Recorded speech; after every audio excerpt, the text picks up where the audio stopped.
माझी भूमिका जे माझ्या पोटात असतं तेच माझ्या पोटात असतं. मी ह्या अगोदर सुद्धा कधी कुठलाही विषय असो जे योग्य आहे त्याला योग्य मी म्हणत असतो. कोणाला त्याच्या परिणामाला मी कधी कधी मी घाबरत आणि वस्तुस्थिती म्हणजे वस्तुस्थिती मी खरं सांगतो. म्हणजे उगीच काय कोण काय म्हणते, पण माझी प्रकृती बरी नव्हती. आता ह्या अगोदरच्या प्रत्येक ह्याला मी ऍडमिट होतो म्हणून मी जाऊ शकलो नाही.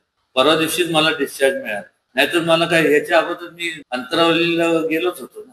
ज्या ज्या वेळेस कुठलाही असू दे, मराठा आरक्षणाचा विषय असू दे, नाही तर कुठले कोणावरती अन्याय होत असेल तर नेहमी प्रत्येकाला माहित आहे, नेहमी धावून जातच असतो. आणि निश्चितपणे शासनाने लवकरात लवकर ह्या सगळ्यांच्या तोडगा काढावा. आणि या बाकीचे जे काय एक इंग्लिश मध्ये एक म्हणजे जाऊन दे, जास्त तपशिलात जाण्यापेक्षा शासनाने ह्या आंदोलन करणारा जे आंदोलन करतात त्यांची जे काय प्रमुख आहेत त्यांच्याशी चर्चा करावी आणि लवकरात लवकर त्यातनं मार्ग काढावा.